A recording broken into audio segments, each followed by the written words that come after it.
Je vais vous proposer la lecture de ce dimanche. Ce n'est pas le texte de la prédication, mais comme vous savez, chaque dimanche, nous avons un temps de lecture. Nous sommes dans Apocalypse au chapitre 20. Apocalypse au chapitre 20 pour le texte de ce matin. Apocalypse au chapitre 20. Nous allons lire au nom de Jésus de Nazareth. Vous pouvez prendre votre Bible. Apocalypse chapitre 20. Alléluia. Nous allons lire le texte Apocalypse chapitre 20 pour la lecture de ce matin. Nous lisons au nom de Jésus de Nazareth. Vous avez votre Bible? Apocalypse, ça se trouve à la fin de la Bible. Oui, va là-bas, va vers la fin là-bas. Alléluia. Allez, au nom de Jésus de Nazareth, nous lisons. Puis je vis descendre du ciel un ange qui avait la clé de l'abîme et une grande chaîne dans sa main. Il saisit le dragon, le serpent ancien, qui est le diable et Satan, et il le lia pour 1000 ans. Il les jeta dans l'abîme, ferma et scella l'entrée au-dessus de lui, afin qu'il ne séduisît plus les nations, jusqu'à ce que les 1000 ans fussent accomplis. Après cela, il faut qu'il soit délié pour un peu de temps. Et j'ai vu des trônes, et à ceux qui s'y assirent fut donné le pouvoir de juger. Oh là là, nous avons des trônes. Est-ce que tu crois que tu as un trône là-bas? Comment tu veux dire avec moi, j'ai un trône? Jésus m'a préparé un trône. Alléluia. Allez, souvent nous disons qu'il est allé nous préparer une place. En réalité, il est allé nous préparer aussi, c'est vrai, une place, mais il est aussi allé nous préparer des trônes. Nous allons juger ce monde. J'attends ces jours, frère. Tu n'as pas idée. Alléluia. Et j'ai vu les âmes de ceux qui avaient été décapités à cause du témoignage de Jésus et à cause de la parole de Dieu, et de ceux qui n'avaient pas adoré la bête ni son image, et qui n'avaient pas reçu la marque sur leur front et sur leurs mains. Ils revinrent à la vie et ils régnèrent avec Christ pendant 1000 ans. Nous sommes dans un temps très apocalyptique, où il y a des gens qui veulent inoculer cette marque de la bête dans le corps des gens. Le temps dans lequel nous vivons, c'est un temps qui est très, très apocalyptique. Et on prépare des vaccins diaboliques qu'on va inoculer les gens avec un 5G qui va toucher à la croissance de la population mondiale, mais aussi qui va être un contrôle intérieur. Jamais nous n'avons été autant proches de l'apocalypse depuis l'existence du monde. Nous sommes dans l'apocalypse. Il ne faut pas prendre des choses à la légère. Le vaccin sera prêt dans maximum 2 ans, 2 ou 3 ans paraît-il. Est-ce que l'Église vivra tous ces événements encore sur terre? C'est des grandes questions qu'en tant que prophète, je me pose la question. Et que je pense que l'Église doit être prête. Il faut être prêt. Parce que si le vaccin parce que ça sera obligé, quoi. C'est pas en vain qu'on oblige aux gens d'avoir des masques. Excusez-moi, je ne sors pas de je sais que c'est pas en vain qu'on vous demande de faire des masques. C'est pas en vain qu'on a demandé à tout le monde d'être confiné. On vous confine et puis on prend la télévision, on vous bombarde matin et soir.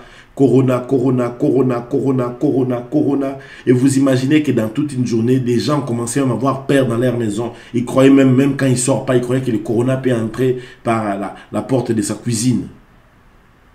Et là, les gens ont eu tellement peur. Et puis quand on va venir proposer les vaccins, on va dire qu'il n'y a pas d'autre choix. C'est le vaccin ou rien à faire. Qu'est-ce que les gens vont faire à partir de ce moment-là? Ils ne vont pas dire non. Parce qu'après, c'est vrai que c'est gênant de marcher avec un masque comme ça tout le temps. C'est très difficile. Les gens vont dire, enfin, pour qu'il n'ait plus de masque, il va avoir un vaccin. C'est une technologie parce qu'ils vont pouvoir contrôler ce vaccin. Depuis qu'on est né, quand on donnait des vaccins aux enfants, comment est-ce qu'on va avoir un appareil pour contrôler qu'une personne a un vaccin? Ça montre que le vaccin aura des produits extraordinaires à l'intérieur. Et donc de là, on peut contrôler si quelqu'un avait reçu le vaccin ou pas.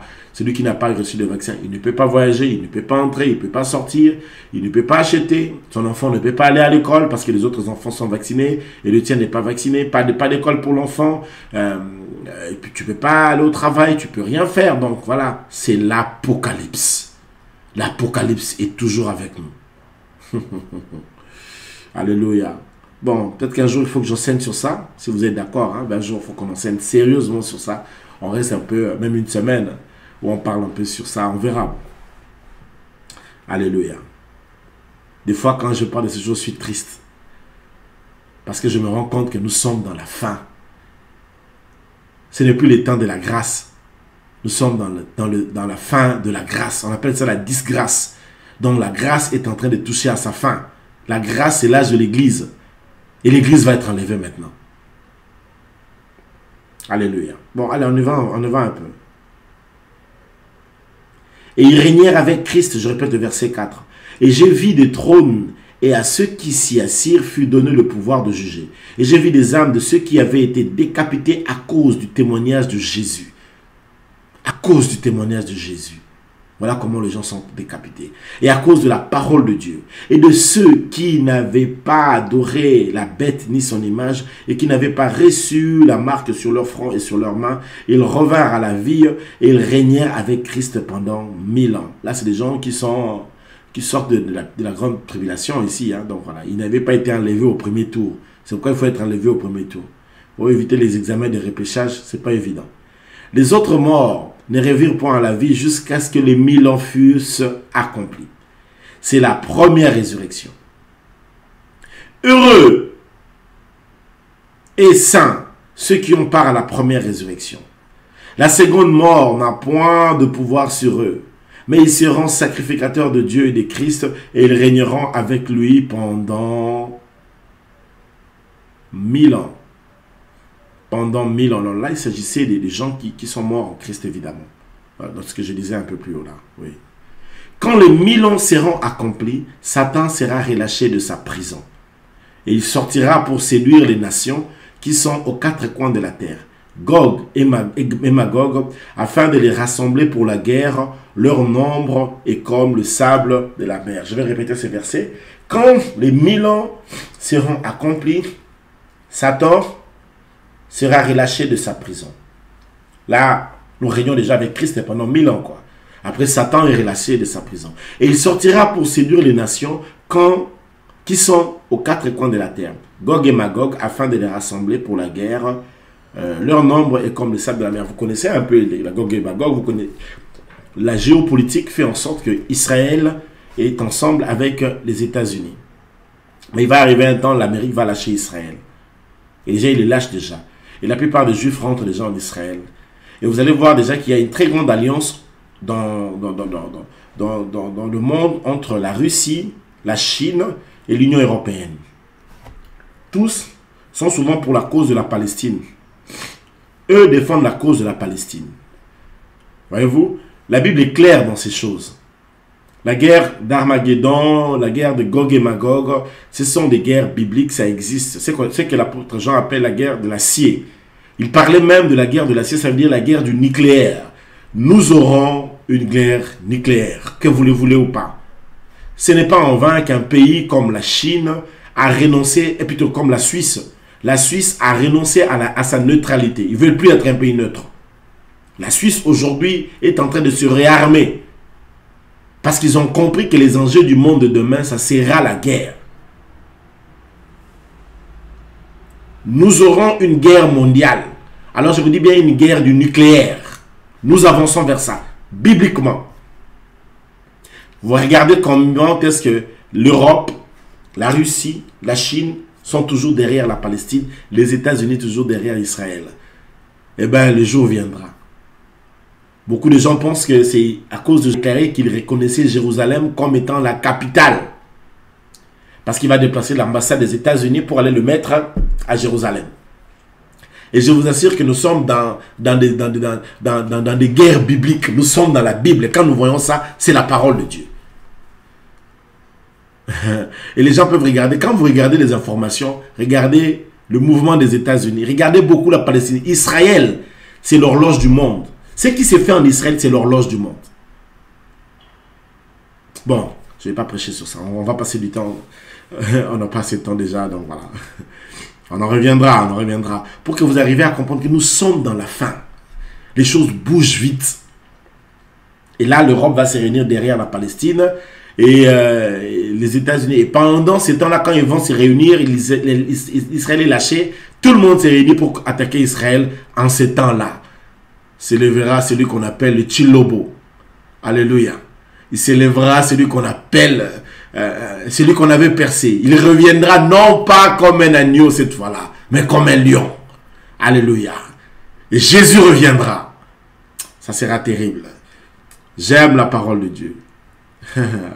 Allez, on y va. Et ils montèrent sur la surface de la terre et ils investirent le camp des saints et la ville des bien-aimés. Bon, je reprends un peu le verset 8 pour que nous soyons un peu... allez, je vais lire, on va aller rapidement. Alors, et ils sortirent pour séduire les nations. Alors, prenons le verset 7 encore.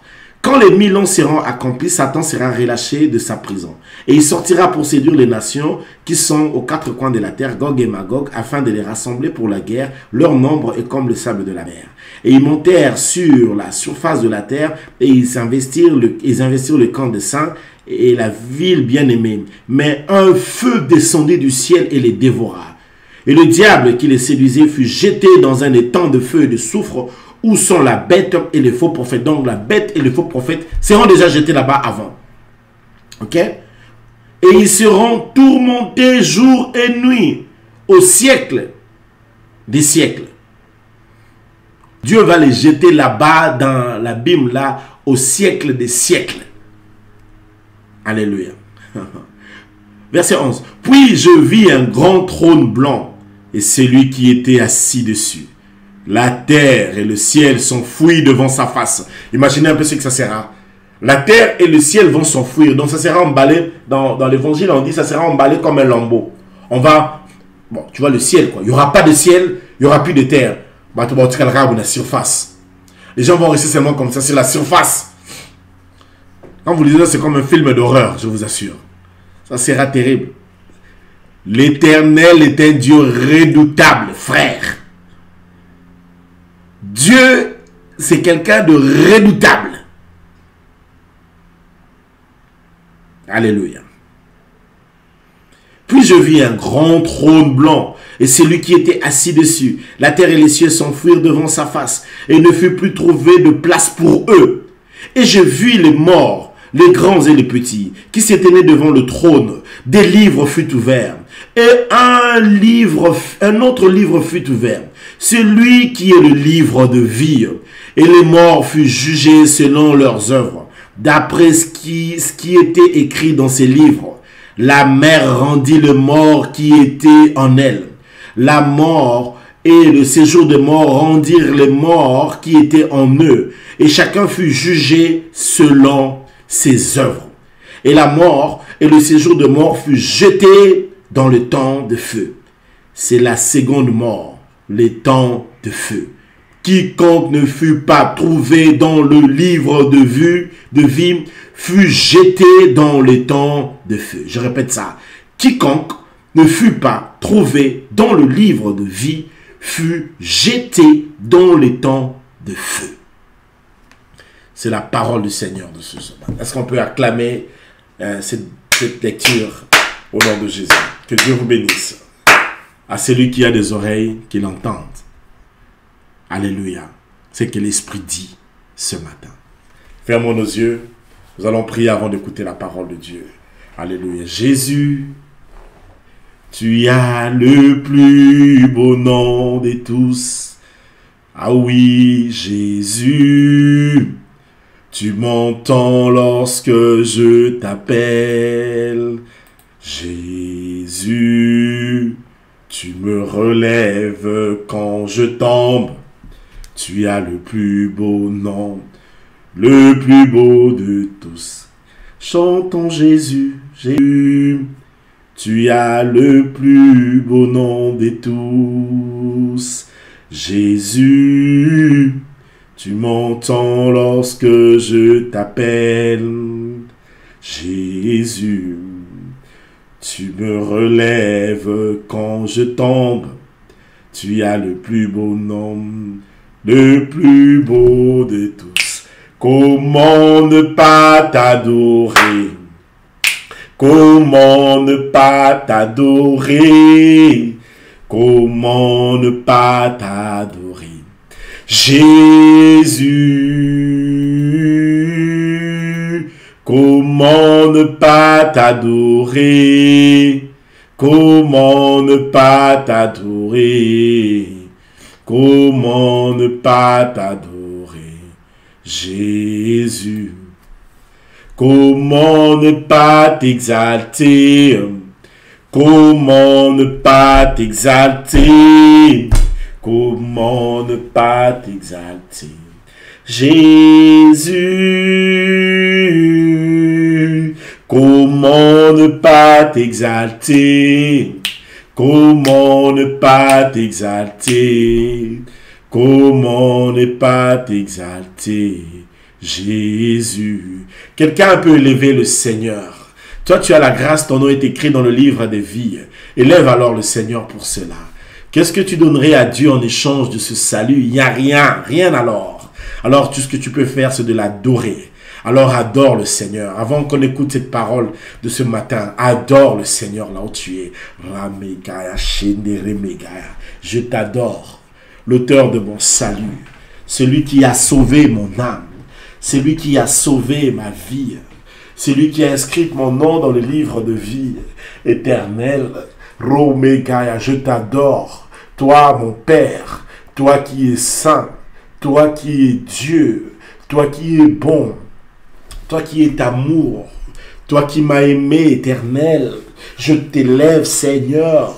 Na kumisio, na tombolio, na yembelio, je t'exalte. Ramegaya, je te loue. Junta Ramegaya, je te célèbre. Fontoromegaya, je te sanctifie. Je loue ton nom, je chante ta gloire. Je célèbre ta personne, ta grandeur, ta force, ton amour, ta présence. Car tu n'as point d'égal, car tu n'as point de semblable, car tu es Dieu. Je te loue, Seigneur, et je te magnifie, Seigneur. Je t'exalte, éternel, pour ce que tu es, pour tout ce que tu fais, pour chaque chose que tu accomplis. Comment ne pas te louer? Comment ne pas t'exalter? Comment ne pas te célébrer? Tu m'as sauvé. Tu as inscrit mon nom dans le livre de vie. Bien-aimé, adore celui qui a écrit ton nom dans le livre de vie. Célèbre celui qui a inscrit ton nom dans le livre de vie. Nous sommes dans l'Apocalypse. Le temps est un temps sérieux. Alors celui qui t'a sauvé, comment tu peux l'adorer? Adore-lui, mon époux, mon Jésus. Romegaya, Shenere Megaya. Rontoro Megaya, toi la fleur de ma vie, celui qu'on appelle le lit de la vallée, celui qu'on appelle la rose de Sharon, Rontoro Megaya, Juntara Megaya, lit de la vallée, la fleur de ma vie, Jésus de Nazareth, je t'exalte, je te bénis, je te magnifie, reçois la gloire et reçois l'honneur dans ta maison. Au nom de Jésus, sois béni éternel. Yahweh yo mata, Yahweh yo yebana, Yahweh yo kumisama, Yahweh yo sanjolama, Yahweh minoko nyonso kumisa yo, mabolongo nyonso fukama enetola yo, po yo ndobongi na nkembo, yo nde nzambe ya solo, nzambe mosusu atikala kozala te, yo ndoko kanga satana, okobwaka ye na lifelo, okotia ye na prison apo okobwaka ye na lifelo, yo no simbi mokili oyo nzambe. Na kumisio, au nom de Jésus, mote manange lingio, mote manange kumisio, mote manange netolio, mon âme t'adore, mon âme t'exalte, mon âme te célèbre, mon âme te bénit, mon âme te loue, mon âme te chante, mon âme te glorifie, car tu es digne. Reçois la gloire, au nom de Jésus, nous disons et nous prions. Amen. Est-ce qu'on peut acclamer à celui qui nous aime, à celui qui nous a choisis, à celui qui nous connaît par nos noms, à celui qui a inscrit nos noms dans le livre de vie? Sérieusement, j'aimerais qu'on acclame celui qui a inscrit ton nom dans le livre de vie. Acclame celui qui a inscrit ton nom est inscrit. Alléluia. Je n'ai rien fait, mais mon nom est inscrit là-haut, là-bas, là-haut. Mon nom est inscrit là-haut, là-bas. Je n'ai rien fait, mais mon nom est inscrit là-haut, là-bas, là-haut. Mon nom est inscrit là-haut, là-bas. Là-haut, là-haut, là-bas, là-haut, là-haut, là-bas. Alléluia. Qu'est-ce que tu as fait pour que tu mérites ce salut? Je ne mérite rien. C'est le mérite de Christ. Alléluia. C'est le mérite de Jésus. Alléluia. C'est pourquoi j'aime Jésus. Si tu l'aimes ce matin, dis ça avec moi. J'aime Jésus. Comment est-ce que quelqu'un peut aider à écrire ça ce matin? J'aime Jésus. Alléluia. Il a tout fait pour nous. Jésus est venu pour nous trouver. Il est venu nous chercher. Il m'a trouvé. Alléluia. Il a laissé son rang divin. Il s'est humilié en prenant la forme d'un esclave. Et il est venu, il m'a sauvé pour que je sois inscrit dans les livres de vie. J'ai fait de tout ce qu'il faut, par la grâce de Dieu, pour parler de Jésus à cette génération. Alléluia. Je ferai tout, frère, par la grâce de Dieu. J'ai envie de parler de Jésus dans cette génération. Que le monde connaisse Jésus. Que les hommes adorent Jésus. Que les vies soient sauvées. Si nous n'apportons pas l'évangile, les gens iront en enfer. L'enfer existe. Nous sommes là, on est en train de... Nous, église, nous savons bien ce qui s'est fait avec ces histoires de vaccins. Nous voyons bien ce qui s'est fait avec Trump et tout ce qui est avec les États-Unis, tout ce qui s'est fait avec l'Europe et la Palestine. Nous le voyons, nous savons bien que nous sommes dans l'apocalypse. Nous, on le sait. Alors, on doit être conscient à sauver les âmes. Donc, nous tous, on doit être importants à témoigner Jésus. Voilà pourquoi quand on dit témoignons Jésus, faisons ça. Voilà pourquoi quand on dit partageons, au lieu de partager n'importe, partageons pour sauver les vies, faisons ça. Parce que tu ne sais pas, quelqu'un peut tomber sur cette vidéo aujourd'hui, sur cette note ici, et sa vie peut être sauvée. Voilà pourquoi quand on fait chaque chose qu'on fait pour faire avancer l'intérêt du Seigneur, faisons ça. Ce sont des âmes qu'on sauve. Vous avez lu là, les gens vont sortir des sépulcres. Ils vont aller, on va jeter, le séjour des morts sera jeté dans les temps de feu. Ce n'est pas de la blague. Il y a des gens qui iront. L'enfer existe. Ce n'est pas de la blague. Voilà pourquoi quand on dit faisons, allez, on va faire ceci pour évangéliser. Contribuons pour évangéliser. Faisons ça. Quand on dit, ben écoute, on va faire, c'est pour faisons avancer l'œuvre de Dieu. En faisant ça, nous sauvons des vies et nous aurons une couronne. Alléluia. Des fois, on dit, on a besoin de ceci pour l'évangile. Les gens, il y a des gens qui sont toujours lourds à servir Dieu. Surtout quand il s'agit de leurs finances. Tu vas garder cet argent-là, les âmes vont aller en enfer. Tu seras un peu responsable parce que tu n'as pas aidé à faire avancer l'œuvre de Dieu. Et tu auras une petite couronne au ciel. Alléluia. Et c'est comme ça que ça fonctionne. Allez. Maintenant on dit, évangélisons. Tu as l'occasion, tu as dans ton... Sois un pont de Dieu, tu es dans ton travail, tu as quelqu'un qui ne connaît pas le Seigneur. Tu vois qu'il est dans des problèmes. C'est vrai qu'ici on interdit les prosélytismes, entre guillemets. Mais il y a quelqu'un dans ton travail qui a un petit souci. Tu peux lui partager Jésus. Tu dis, moi j'avais tel problème. J'avais prié Jésus. Il m'avait aidé. Essaye. Essaye seulement cette nuit, tu verras. Dieu est fidèle. Quand tu vas lui laisser cette sémence-là, la personne va aller dans la nuit, il va avoir en train de s'inquiéter. Moi je vais essayer. Et quand il va prier comme ça, il va voir, il y a des résultats. Il va venir te dire, mais c'est comment tu dis, non, on a l'église connectée. Viens, chaque soir, on se connecte à 20h30. Et quand la personne vient comme ça, l'évangile, la parole, la prière, et sa vie est sauvée. Et les délivrances lui sont données. Parce que quand on prêche ici comme ça, il y a des délivrances, il y a des guérisons, il y a tellement de choses qui se font. Mais maintenant, il faut ramener quelqu'un ici pour qu'il écoute cet évangile. Quelqu'un comprend ce que nous disons? Voilà pourquoi on met de l'argent dans les réseaux sociaux, simplement parce qu'on veut sauver des vies. Parler de Jésus. Si on ne le fait pas, il y a des sectes qui le font, il y a des marabouts qui mettent beaucoup d'argent. Il y a des musulmans qui mettent beaucoup d'argent. Il y a tant de sectes qui mettent pas mal d'argent dans les réseaux sociaux. Sans compter tout ce qu'il y a de moralités. Ils mettent des millions. On ne peut pas leur laisser détruire les gens. Il faut que nous aussi on y aille avec l'onction et avec les moyens qu'on a pour prêcher l'évangile. Si tu es d'accord avec moi, dis un amen avec moi. Et chaque occasion pour prêcher l'évangile, on doit le faire. Au travail, dans les bus, dans les métros, dans les trams, s'il faut prêcher, il faut exhorter quelqu'un, édifier quelqu'un, édifie-le. Tu fais ta part. Et là où toi tu peux t'arrêter, tu t'arrêtes. Si tu peux le communiquer, l'église connectée le soir, tu le communiques. Il vient. Tu as des gens dans ton téléphone, tu as des contacts, tu peux les renvoyer, l'église connectée, connectez-vous. C'est facile, tu peux faire ça sur WhatsApp. Tu dis chaque jour j'enverrai à 5 personnes, chaque jour 5 personnes, 5 personnes, 5 personnes. Tu peux sauver les gens de l'enfer. Si tu ne le fais pas, les gens iront en enfer. Il y a des gens où tu vas voir, des familles où tu vas voir, où la femme priait, mais l'homme ne priait pas. Dans ces temps-là, qu'est-ce qui va se faire? Il y a des femmes qui vont être au ciel et leurs maris seront en enfer.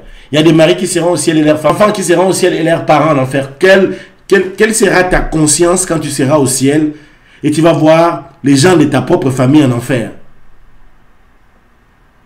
Comment tu vas apprécier ça? Alléluia.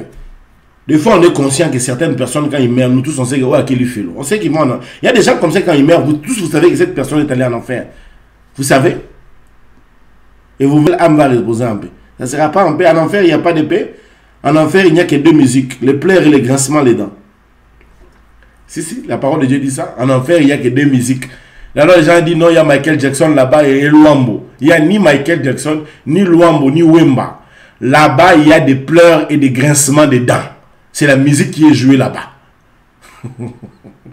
Alors que nous, on sera au ciel. Hosanna. Hosanna. Alléluia. Est-ce que tu le crois? Bien aimé, le ciel a été créé pour toi. Comme on dit avec moi, j'irai au ciel. Moi, j'irai au ciel, frère. Nakoko Talola. Ça a été créé pour moi. Alléluia. Le ciel a été créé pour moi. J'irai au ciel, frère. J'ai une maison là-bas. Le père m'a fait une maison là-bas. Alléluia. Bien aimé, tu peux manquer des choses sur la terre, mais ne manque pas le ciel. Tu peux manquer mariage, mais ne manque pas le ciel. Tu peux manquer des voitures, des maisons, de l'argent. Tu peux même manquer du travail, mais ne manque pas les rendez-vous du ciel. Il ne faut pas manquer ces rendez-vous-là. Alléluia. J'ai une place là-bas. J'ai des trônes. On va s'asseoir dans des trônes. Ces jours-là, nous allons juger le monde. Il y aura devant moi quelques présidents du monde. Je vais leur faire, toi, assis-toi. Toi, quand on était sur la terre là, toi, tu sais. Allez, qui peut acclamer pour la gloire de Dieu, qui peut acclamer pour la gloire de Dieu. Voilà, que Dieu vous bénisse. Nous allons prendre maintenant notre texte. On va apporter la parole de Dieu de ce matin. Je crois que vous êtes édifiés à quelque chose dans cette réunion. J'irai au ciel. Regarde encore talon la frère. J'irai au ciel, je vous dis. Celui qui l'écrit, c'est comme ça. La Bible dit, c'est lui qui a cette espérance-là, se purifie. Il y a des choses comme ça, quand il les confesse, ça se fait. Écris-moi ça, s'il te plaît. J'irai au ciel. J'irai pas en enfer. Moi, j'irai au ciel, frère. J'irai au ciel. La Bible dit, c'est lui qui a cette espérance-là, se purifie. Des choses comme ça, quand tu confesses ça, ça se fait comme ça. Il faut le dire. Il y a des gens qui se demandent, est-ce que moi aussi j'irai au ciel? Moi, je ne me pose pas cette question. J'irai au ciel. Nakokende Lola. S'il y a enlèvement aujourd'hui, une des personnes que vous n'allez pas voir, je serai enlevé, frère, non, à Lola. Je ne resterai pas. Alléluia. Jésus m'a déjà sauvé. Je suis déjà sauvé. J'irai au ciel. Alléluia. Alléluia. Naba pasia boye. Nazanga Lola. Alléluia. Bon, allez, on prend notre texte, on doit finir notre psaume. On a fini notre psaume aujourd'hui. Psaume chapitre 73. Psaume chapitre 73. Il nous reste normalement le verset 27 et 28. Donc notre texte de base sera le verset 28. Je vais lire les deux en même temps. Vous pouvez écrire là, psaume chapitre 73. Je vais lire les deux en même temps. Psaume chapitre 73. Je vais lire au nom puissant du Seigneur Jésus. Psaume chapitre 73. 73, c'est ça? 73. 73. J'ai lu au nom de Jésus de Nazareth. La Bible dit ce qui suit. Car voici, ceux qui s'éloignent de toi périssent. Tu anéantis tous ceux qui te sont infidèles. Verset 28. Pour moi, m'approcher de Dieu, c'est mon bien. Je place mon refuge dans le Seigneur l'Éternel, afin de raconter toutes tes œuvres. Alors on va lire la version Summer. La version Summer dit ceci, je relis au nom de Jésus de Nazareth. Qui t'abandonne se perdra. Celui qui abandonne Dieu, il se perdra. Et tu anéantiras tous ceux qui te sont infidèles. Dieu anéantit les gens qui sont infidèles. Tandis que mon bonheur à moi, c'est d'être toujours près de Dieu. Waouh! Alléluia, je répète ça. Tandis que mon bonheur à moi, c'est d'être toujours près de Dieu. Oui, j'ai placé dans le Seigneur, dans l'Éternel, sur mon refuge, et j'y raconterai ses œuvres. Alléluia. Permettez-moi de vous prendre encore Louis II 21, la version Louis II 21, s'il vous plaît. Voici ce que dit l'Écriture, je relis encore au nom de Jésus de Nazareth. Oui, ceux qui s'éloignent de toi vont à la perte. Tu réduis au silence tous ceux qui te sont infidèles. Ceux qui s'éloignent de toi vont à la perte. Pour moi, mon bonheur, c'est de m'approcher de Dieu. Mon bonheur, c'est de m'approcher de Dieu. Je place mon refuge en toi, Seigneur, éternel. Alors, il y a deux notions ici. Il y a la notion de Adonai et il y a la notion donc, il y a Elohim et Adonai ici en même temps. C'est beau, hein? C'est bien de voir comment est-ce que le psalmiste met les deux concepts en même temps. Donc, il y a le yaviste et les éloïstes ici en même temps. Ok? Bon, pour ceux qui prennent le cours, ils comprennent de quoi je parle. Voilà, c'est pourquoi je le dis aussi parfois. Éternel, afin de raconter tout ce que tu fais. Alléluia. Donnez-moi un amen. Nous voulons prêcher maintenant la parole de ce matin. Que Dieu soit loué. Donc, Asaph, il s'est plaint dans toute sa vie. On a enseigné ça toute la semaine. Il s'est plaint dans sa vie. Les choses ne marchent pas. Rien ne marche. Il s'est inquiété. Il s'est pas mal lamenté.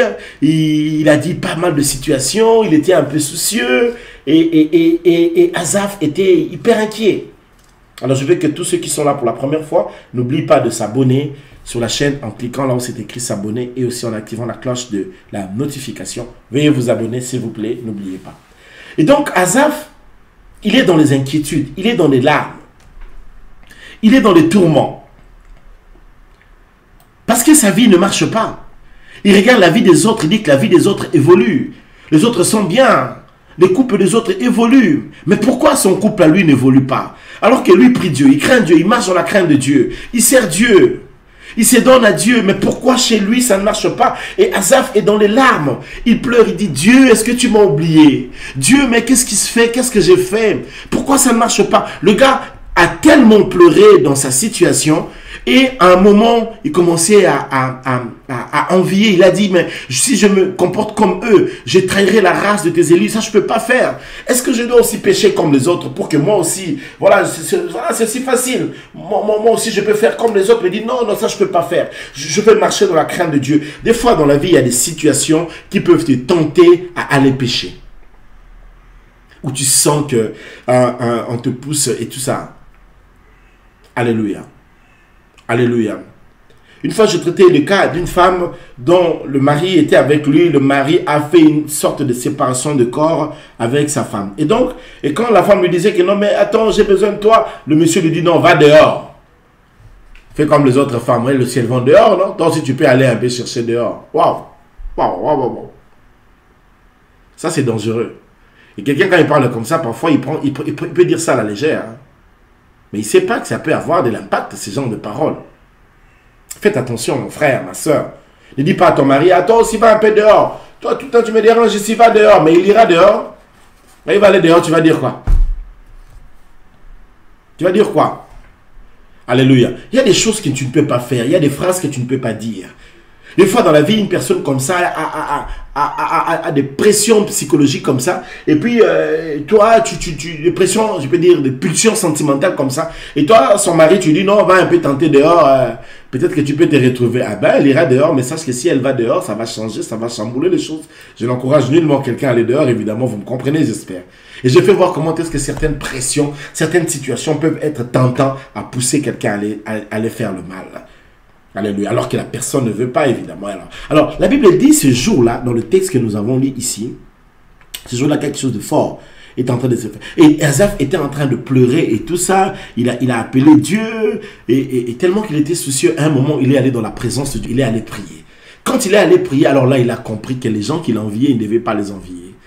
Alors je disais dans la semaine que quand tu as des situations difficiles, la chose qu'il faut faire, il faut venir le dire à Dieu. Bien aimé, il faut que ta prière soit comment tu vis la chose. Apprenez à prier ton quotidien. Alléluia. Tu n'as pas à venir dire à Dieu, je lève mes yeux vers les montagnes, d'où me viendra le secours. Toi, tu es ici en Europe, par exemple. Tu n'as jamais été à la montagne. Tu n'as jamais été à la montagne prier. Pourquoi tu viens dire à Dieu que tu lèves les yeux vers les montagnes? Alors, il y a des gens comme ça qui répètent des versets. Ils ne comprennent pas que quand David disait ça, David allait vraiment dans la montagne. Toi, tu pries dans ta chambre. Donc, ta montagne à toi, c'est dans ta chambre. Dis-toi, Seigneur, je m'enferme dans ma chambre. Je la ferme à clé, à 2 tours. Et je viens t'implorer. Priez votre quotidien. Partagez à Dieu votre vécu. Dites à Dieu seulement comment vous vivez les choses. Dites-lui, je crois en toi, je te fais confiance. Ne fais pas des prières des incrédules, évidemment, mais prie en croyant, seulement en lui disant comment tu vis les choses, comment tu sens les choses. Partage avec lui tes peurs, tes craintes, tes doutes. Dis-lui tu as peur si tu as peur. Dis-lui que tu pleures si tu pleures. Dis-lui que tu n'arrives plus à réfléchir. Écoutez, quand tu pries, sois vrai. Partage seulement la chose comme tu le vis. Asaph est vrai ici. Il enviait, il a dit à Dieu, voilà, je suis en train d'envier les autres. Il lui a dit dans la prière, voilà ce qui m'arrive, voilà de la situation et tout ça. Voilà, maintenant là, je doute, maintenant là, j'ai telle situation. Est-ce que ça va marcher, Seigneur? Je n'ai pas la foi. Vaut mieux dire à Dieu quand tu n'as pas la foi que tu n'as pas la foi, que de lui dire que tu as la foi là où tu n'as pas la foi. Beaucoup de gens prient mal. Prier, ce n'est pas venir dire à Dieu des choses que tu n'es pas. Sois vrai. Quand tu as la foi, dis-lui j'ai la foi. Quand tu doutes, dis-lui Seigneur, j'ai besoin que tu augmentes la foi. Donne-moi la foi parce que je doute. Aide-moi Seigneur parce que je ne sais pas comment je veux faire. Nakokime la wapi. Nakime la wapi. Vous voyez un peu la chanson? Où irai-je? Où fuirai-je? Comment ferai-je? Soyez vrai, soyez correct. Soyez vous-même dans la présence de Dieu. Dites à Dieu les choses comme vous les sentez, comment vous les vivez. Partagez à Dieu votre vécu, votre quotidien. Dites-lui cela, comment vous les sentez, etc. Et c'est beau comme ça. Et Dieu aime ça. Dieu aime les gens qui sont sincères, qui lui disent des choses comme ils les vivent, comme ils les sentent. Comme ça, lui, il pourra leur venir en aide. Est-ce que quelqu'un m'entend ce soir? Ce matin plutôt. Waouh! À force de prêcher le soir, on a l'impression qu'on est toujours le soir. Alléluia. J'aime être vrai quand je prie. Bien aimé, j'aime être vrai. J'aime dire les choses comment je le vis. J'aime dire les choses comment je le sens. Dieu est mon Père. Je parle à mon Père. Alors si je parle à mon Père, il faut que je sois vrai. Puisqu'il me sonde, il me connaît. Il sait ce dont j'ai besoin. Tu vois comme je suis là, assis là. Dieu sait ce dont j'ai besoin. Il sait. Alors quand je veux lui dire quelque chose dont j'ai besoin, du Seigneur, voilà, je vois telle chose, je vois telle chose. Bon, moi j'ai besoin de ça. Après Dieu, tu sais ce qui est mieux pour moi. C'est toi qui vas décider. Seulement, je suis venu pour te dire vraiment comment je sais ce dont j'ai besoin et comment je vis la chose. Je suis venu te dire comment est-ce que je partage cette expérience. Bien aimé. Quand c'est dur, comment est-ce que c'est dur? Comment est-ce que c'est difficile pour moi? Toi, tu sais que c'est difficile, tu viens dire, oh non, Seigneur, c'est pas difficile, parce que je sens que c'est... Quand je sens que c'est difficile, j'ai dit à Dieu, Seigneur, là, pour moi, je sens que c'est difficile. Quand je suis joyeux, je dis, je suis joyeux. Après, je ne demande pas aux gens d'être des plaintifs dans la présence de Dieu. Quand je suis joyeux, je me réveille le matin, je dis, Père, ce matin, je suis joyeux, j'ai la joie dans mon cœur. Bien aimé, je vis avec Dieu. Dieu est une personne. Dieu a des sentiments. Dieu a aussi des émotions. Dieu est un être relationnel. Dieu est un être très attachant. Dieu est un père. Et il aime... Attends un peu, si tu as tes enfants qui ne te parlent pas le matin, c'est comment? Alors, il y a des enfants comme ça, quand tu as un enfant à la maison avec qui tu ne parles pas, quand il se réveille seulement le matin, il dit, papa, bonbon, bonbon, biscuit, biscuit. Cet enfant-là, tu peux comprendre quand il est bébé, mais maintenant, quand tu as un grand garçon qui est tout le temps là, quand il se réveille le matin, quand il parle avec toi, ce n'est que pour te demander. À un moment, tu vas dire, mais cet enfant ici, c'est pas sérieux. Tu vois, ce genre d'enfant, quand il t'appelle papa, tu sais que quand il t'appelle maman, la maman sait que oui, tu veux me demander quelque chose. Parce que c'est ce genre d'enfants qui ne parlent pas, qui ne sont que demandés. Mais Dieu est un père. Quand tu te réveilles et que tu as la joie, quand j'ai la joie, je partage la joie. Je dis à Dieu, ça va, je suis content. Quand il me fait du bien, je dis, ah, je te dis merci pour ce que tu m'as fait. Ah, je suis content. Et il y a des jours comme ça, quand je me réveille, je dis, j'ai envie de te faire un chant. Alléluia. Et je fais un cantique, je peux le chanter, je peux danser. Et voilà, je peux acclamer. Il est bon de louer Dieu. Alléluia. Je partage mes émotions, mes sentiments, mes joies, mes forces, mes raisons. Autant je peux partager mes moments les plus compliqués, les moments que je trouve c'est compliqué, je partage aussi avec Dieu. Je vis ma vie avec lui, il fait partie de mon existence, il fait partie de moi, il existe en moi et je suis son enfant, je lui appartiens et c'est comme ça. Est-ce que quelqu'un m'entend? Est-ce que quelqu'un comprend ces choses que nous disons ce matin? Alléluia. Si tu es d'accord avec moi, tu peux le dire avec moi, je suis d'accord. Comment? Et c'est comme ça qu'on vit la vie chrétienne. Vivez simplement votre vie chrétienne. Arrêtez de compliquer les choses. Arrêtez de prendre Dieu pour quelqu'un de compliqué. Le Seigneur, c'est seulement quelqu'un, quand ça va, tu dis Seigneur, ça va. Et quand il te fait du bien, tu rends grâce. Venir demander, tu as aussi besoin de venir dire Seigneur, je veux simplement faire 5 minutes. Je vais t'adorer pendant 5 minutes. Alors tu te mets à genoux, tu l'adores. Quand tu lis la Bible, quand tu médites la Bible, tu vois des paroles intéressantes, tu assures ça, tu mets ça de côté. Tu dis que ça, je vais travailler ça dans la prière. C'est comme ça. Des fois, on lit la Bible pour aller trouver les choses que tu viendras dire à Dieu dans la prière. Tu lis, tu trouves quelque chose, tu dis, ah, ça c'est beau, je vais le dire à la prière. Ah, quand le mot de la prière vient, tu commences à prendre ce que tu avais trouvé là. Tu commences à dire, tu es comme ça, tu es comme ça, tu es comme ça, et tu le lèves. Il aime ça. En réalité, je vais dire que Dieu aime vivre avec nous. Dieu aime partager notre existence. Dieu aime faire partie de nos vies. Ne le mettons pas hors de nos vies pour ne avoir besoin de lui que quand nous aurons besoin de quelque chose. Alors, Dieu aime vivre notre existence, notre quotidien, tous les jours. Donc, chaque seconde, il veut être là, il veut partager nos émotions. Alléluia. Et voilà, des fois, même dans ce que tu fais, tu prépares, il est avec toi. Voilà. Le Saint-Esprit, waouh, hein, des fois, même quand tu coupes il peut te donner même des formules des repas. Tu es en train de préparer un repas comme ça, tu te dis, essaye, prends cette huile-là, mélange avec cette sauce-là, fais telle chose, et puis ajoute un peu les oignons. Dieu, il veut être dans notre vécu. Nous sommes habitués à dire que Dieu viendra la nuit et Dieu viendra le matin. C'est-à-dire que le matin, quand tu te réveilles, tu le pries, et puis tu attends encore la nuit pour le prier. Mais lui, il ne veut pas ça. Lui, il veut être là chaque seconde. Chaque réalité, tu es au travail, tu tapes ton ordinateur, il est là, tu pries en langue. Alléluia. Même quand je dors, je prie en langue là-bas. La Bible dit, le Saint-Esprit intercède par des soupirs inexprimables. Bien aimé, il est avec toi quand tu parles, quand tu es dans des réflexions, même dans des débats avec des amis. Dans ta vie, que Dieu fasse partie de ton existence, de ton quotidien. Et c'est ma prière ce matin. Alléluia. Alors avançons rapidement. Et là, Hazard va se rendre compte que quand il est allé dans la présence de Dieu, que tout ce qu'il s'imaginait n'était que de n'importe quoi. Tu sais, quand tu viens dans la présence de Dieu, c'est là où tu te rends compte des projets que Dieu a pour toi. Tu te rends compte des merveilles. Bien aimé, jamais tu as calculé ta vie comme Dieu n'a calculé ta vie. Alors je vais dire ça autrement. Jamais tu as eu à faire un projet pour ta vie semblable au projet que Dieu a pour ta vie. Le projet de Dieu pour ta vie est un projet de folie pour l'homme. C'est quelque chose de fou. Quand l'homme voit ça, il dit que ça c'est fou. C'est pas faisable. Tu peux t'arracher les cheveux de la tête. Vous voulez que je vous le démontre? Un gars comme David, vous pensez que cette personne, un jour en Israël, là où il y a un royaume, donc ça veut dire qu'il y a un roi qui s'appelle Saoul. Vous pensez que cette personne-là, même dans la folie, dans son cauchemar, est-ce qu'il pouvait même rêver qu'il pouvait devenir roi en Israël? Vous pensez que David, un jour, a prié, il a dit à Dieu, Dieu fait de moi roi en Israël. Alors écoutez la prière de David. Alléluia. Quand vous lisez le psaume 23, l'Éternel est mon berger, vous comprenez quel était ce genre de prière. C'est-à-dire que le gars, il priait pour ses brebis. Il priait pour les brebis qu'il était en train de paître. C'était un berger.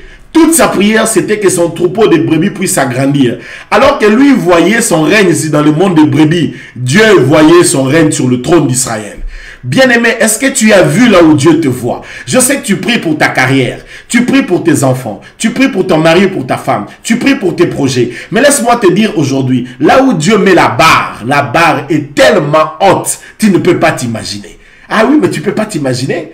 Tu ne peux pas réfléchir là où Dieu a mis la barre. Comme on me dit avec moi, le projet de Dieu est trop grand pour moi. Tu peux le dire avec moi. Bien-aimé, confesse cela par la foi. Dis cela par la foi. Que le projet de Dieu est trop grand pour moi. Je vais dire à une personne ce matin une chose. Que le projet que Dieu a pour ta vie, c'est grandiose. C'est terrible. C'est C'est humainement, quand tu entends ça, tu vas dire, mais c'est fou, c'est pas possible. C'est un projet humainement impossible, mais divinement possible. Dieu seul va le rendre possible. C'est un projet humainement possible parce que toi, l'homme, tu ne pouvais pas le faire. Mais ce que toi, l'homme, tu ne peux faire, Dieu peut le faire. Là où l'homme est limité, Dieu n'est pas limité. Alors laisse-moi te dire ce matin que Dieu a un grand projet pour toi. Le projet de Dieu est grand. Va dans sa présence, demeure dans sa présence. Quand tu n'as pas d'enfant, demeure dans sa présence. Quand tu n'as pas de mari, demeure dans sa présence. Quand tu n'as pas de travail, demeure dans sa présence. Quand rien ne marche, demeure dans sa présence. Quand tu es locataire, demeure dans sa présence. Quand tu n'as pas d'argent, demeure dans sa présence. Crois en son projet. C'est un projet qui est grand, en sorte que lui-même il dit, moi l'Éternel, je connais le projet que j'ai formé pour John Ngouizani. Tu peux mettre ton nom. Moi l'Éternel, je connais. Dieu connaît le projet. Il dit lui-même projet de paix et non de malheur, pour donner à John Ngouizani de l'espérance. L'avenir est de l'espérance. J'ai un avenir glorieux. Comme on qui dit avec moi ce matin, j'ai un avenir glorieux.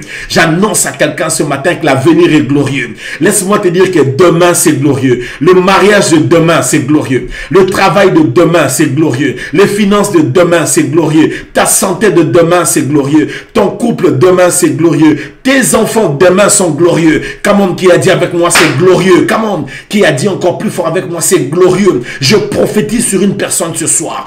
Écoute la parole de Dieu. C'est glorieux ce que Dieu va faire dans ta vie. C'est glorieux ce que Dieu va réaliser dans ta vie. C'est glorieux ce que Dieu va accomplir dans ta vie. Qui me donne un amen musclé ce matin.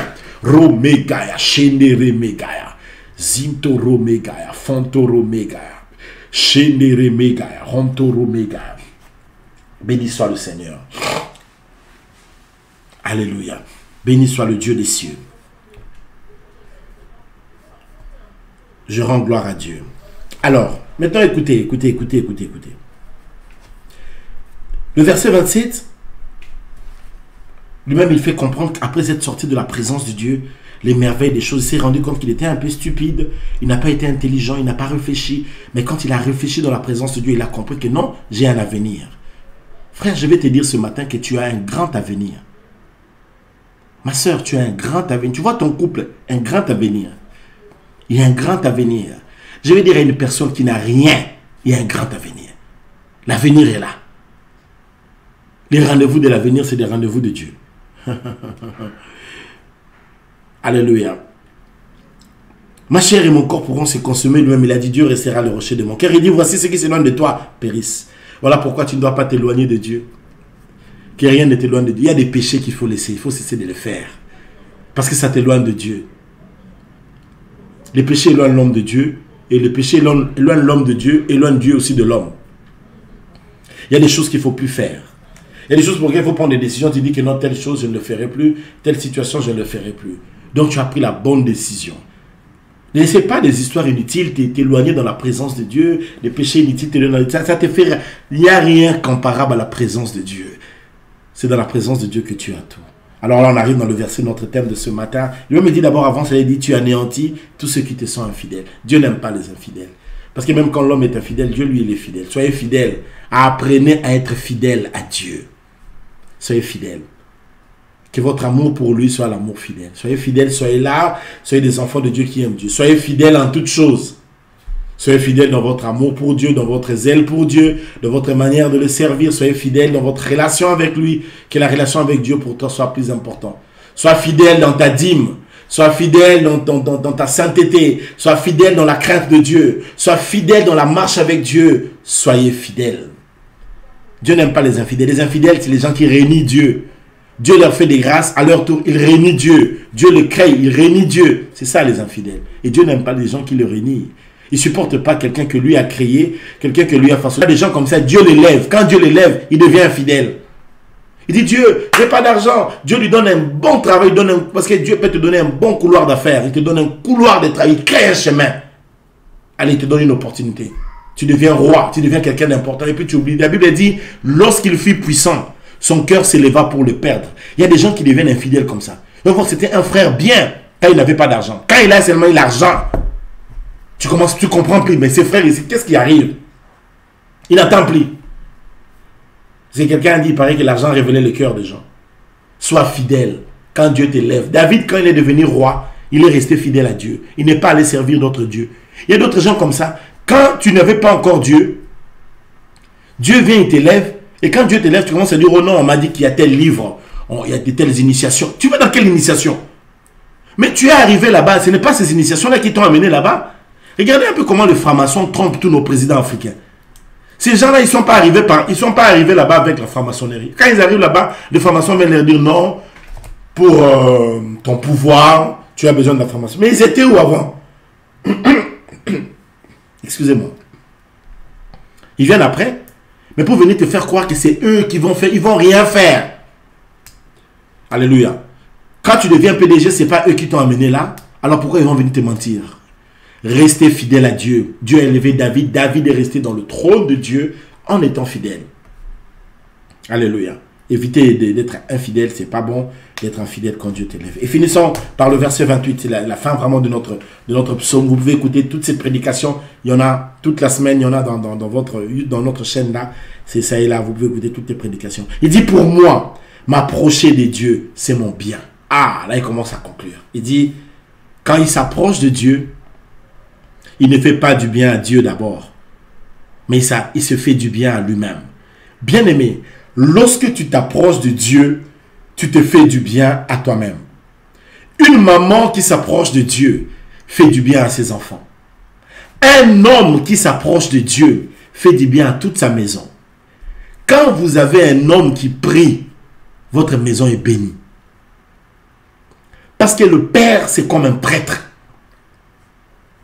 Quand vous avez une maman qui prie, vous les enfants, vos vies sont bénies.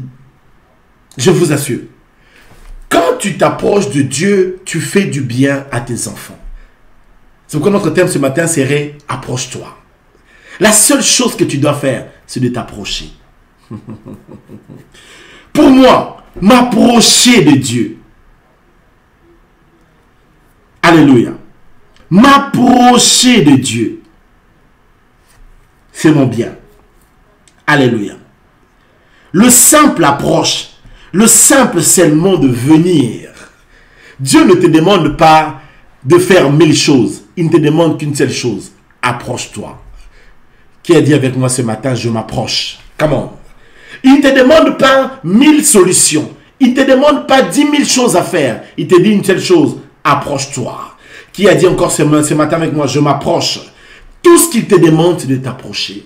Et Asaph dit, m'approcher de Dieu, c'est mon bien. J'aimerais vous dire en quelques lignes, le bonheur qui vous arrive lorsque vous vous approchez de Dieu. Peu de gens comprennent, même quand nous faisons les prières le soir, tu t'approches de Dieu. Est-ce que tu sais ce qui s'est fait dans ta maison quand tu t'approches de Dieu? Quand nous prions ce matin-là comme ça dans ta maison-là, quand nous prions le soir, tous les soirs, quand nous invoquons le Seigneur, Dieu descend dans ta maison. Est-ce que tu sais le bien qui est fait? La nuit est un monde dangereux la nuit. Jésus lui-même, il travaillait beaucoup la nuit. Parce que la nuit, il allait en prière. Le matin, il allait faire les miracles. Le monde spirituel travaille beaucoup la nuit. C'est pourquoi vous voyez beaucoup de gens qui piquent des crises la nuit. Il était allé dormir la nuit, il allait faire une crise d'intention. C'est pourquoi il y a beaucoup de gens qui meurent la nuit. Vous ne posez pas la question pourquoi? Parce que c'est un monde où quand les hommes sont fatigués et ils vont se reposer, les esprits maintenant commencent à circuler. Mais quand toi tu t'es approché de Dieu, tu as fait déjà descendre la présence de Dieu dans ta maison, tu as déjà fait quelque chose de fort. Qui a dit avec moi, je m'approche, come on. Et Asaph dit, quand je m'approche de Dieu, je me fais du bien à moi-même. Tu veux te faire du bien, approche-toi. Approche-toi de Dieu. Approche-toi du Seigneur. Il dit, m'approcher de Dieu, c'est mon bien. C'est mon bonheur dans notre version. Alléluia. M'approcher de Dieu, c'est mon bonheur.